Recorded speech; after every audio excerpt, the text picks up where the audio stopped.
Morning friends. Good morning friends.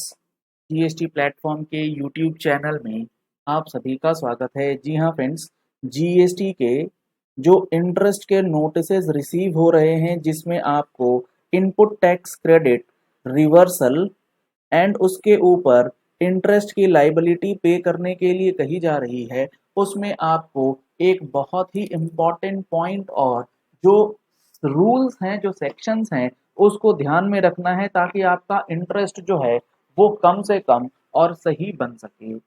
अब समझिएगा हो क्या रहा है। लेट सपोज आपने अप्रैल 23 की रिटर्न फाइल करी है, जीएसटीआर 3B की फाइल करने वाले हैं। इसमें आप 10 लाख रुपए का इनपुट टैक्स क्रेडिट जो है वो क्लेम कर लेते हैं और एज पर डिपार्टमेंट ये जो इनपुट टैक्स क्रेडिट है ये इनवैलिड है, इनएलिजिबल है, यानी कि ये रॉन्ग इनपुट टैक्स क्रेडिट जो है वो आपने क्लेम किया है। ठीक है। और opening balance of input tax credit, जब आप ये अप्रैल 23 की रिटर्न भरते हैं उससे पहले जो आप रिटर्न भर के आए हैं उस amount of input tax credit का बैलेंस जो कि पूरी तरीके से सही है, वैलिड आईटीसी जो है वो 20 लाख रुपीस का ऑलरेडी अवेलेबल है। अब यहाँ पर बात क्या हो रही है? बात यहाँ पर ये हो रही है, अप्रैल 23 का जो input tax credit wrongly availed था वो 10 लाख रुपीस का था। अब आपने जब ये रॉन्ग अवेलमेंट ऑफ आईटीसी कर लिया, और अवेलमेंट आप किस तरीके से करते हैं, आप अपनी जीएसटीआर 3B की रिटर्न में ऑल अदर आईटीसी में ये अमाउंट डालते हैं और आपका रिटर्न जो है वो सबमिट हो जाता है। लेट सपोज आपने अप्रैल 23 की रिटर्न फाइल करी, उसमें आपके ऊपर सेल्स की लाइबिलिटी, जो सेल्स की लाइबिलिटी बन रही थी वो बन रही थी 5 लाख रुपए, और आपने ये 5 लाख रुपए अपनी जीएसटीआर 3B में डिक्लेयर करा और उसमें 10 लाख रुपए का रॉन्ग आईटीसी डिक्लेयर किया और आपने अपनी रिटर्न जो है वो फाइल कर दी। अब यहाँ पर जो सिचुएशन बन के आया वो क्या बन के आया कि क्लोजिंग इनपुट टैक्स क्रेडिट जो आपके पास बैलेंस रह गया वो कितना है, तो वो आपके पास रह गया 25 लाख रुपए। कैसे? 20 लाख रुपए ओपनिंग आईटीसी था, 10 लाख रुपए का आपने इनपुट टैक्स क्रेडिट करंट महीने की जीएसटीआर 3B ले लिया और उसमें से आपने एडजस्ट कर दिया ये 5 लाख रुपए का अमाउंट, तो आपके पास कितना बच गया? 25 लाख रुपए।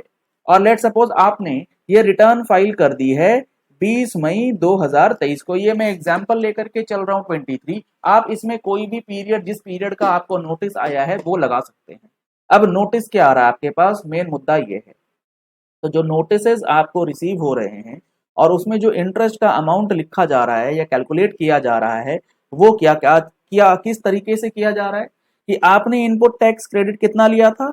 10 लाख रुपए, जो आपका रॉन्ग आईटीसी था।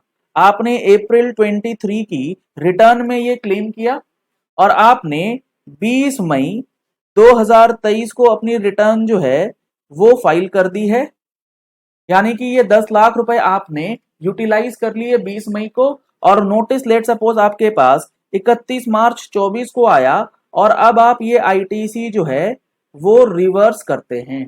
तो अब यहाँ पर जो आपका इंटरेस्ट लगाया जा रहा है वो लगाया जा रहा है इस पूरे 10 लाख रुपए के ऊपर। जी हाँ फ्रेंड्स, इस पूरे के पूरे 10 लाख रुपए के ऊपर आपका जो इंटरेस्ट है वो 20 मई से लेकर के 31 मार्च 2024 तक का लगाया जा रहा है। तो ये गलत है, इस चीज को आपको समझना होगा, क्योंकि सेक्शन 50 सब सेक्शन 3 किस चीज की बात करता है? वो बात करता है availment and utilisation of input tax credit. और अवेलमेंट तो आपने रिटर्न से कर दी है, और यूटिलाइजेशन कब होगा?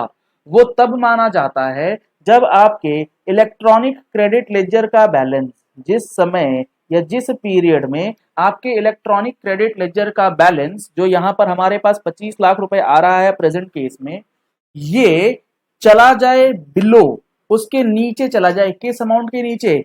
जो amount of input tax credit आपने रॉन्गली अवेल किया था।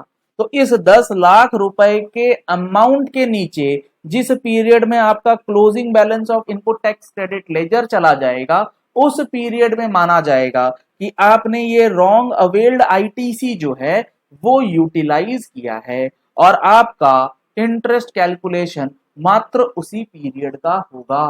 लेट सपोज आपके पास नोटिस आया 31 मार्च 24 को कि आपने आईटीसी रिवर्स नहीं किया है और उस दिन आपके पास इलेक्ट्रॉनिक क्रेडिट लेजर में बैलेंस पड़ा है 15 लाख।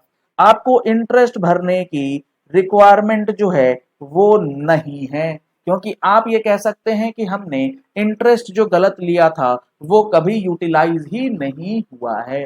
तो 15 लाख रुपए का आईटीसी का बैलेंस जो है वो आपको चेक करना है और अकॉर्डिंगली अपना इंटरेस्ट कैलकुलेट जो है वो करके जमा करना है। सेक्शन 53 88 बी जो नया रूल इंसर्ट किया गया है उन दोनों अंदर ये बातें आपको मिल जाएंगी। और रेट ऑफ इंटरेस्ट रहेगा 18%। इसमें भी काफी लोगों को कंफ्यूजन है, तो इसमें भी क्लैरिटी आप ले लीजिए कि 18% से ऊपर कोई ब्याज नहीं लगेगा। ये सारी चीजें हम लोगों ने अपनी मंथली टैक्स मैगजीन अपने जीएसटी प्रैक्टिकल कोर्स के अंदर ऑलरेडी डिस्कस किया है। अगर आप लोगों ने अभी तक कोर्स की एनरोलमेंट नहीं कराई है तो आप इस पे रजिस्ट्रेशन करा सकते हैं। नंबर्स आपको स्क्रीन पे दिए गए हैं, लिंक आपको वीडियो के डिस्क्रिप्शन बॉक्स में मिल जाएगा, वहां से जा करके भी आप रजिस्ट्रेशन करा सकते हैं।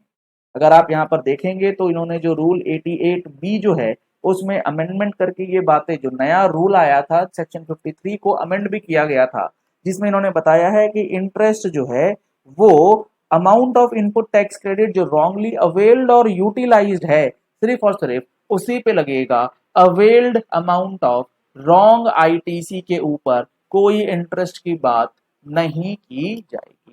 तो आशा करते हैं अब आपको ये बात समझ में आ गई होगी। अगर कोई कंफ्यूजन है, कोई क्वेरी है, तो आप नीचे कमेंट बॉक्स में अपनी क्वेरीज जो है वो भी पोस्ट कर सकते हैं।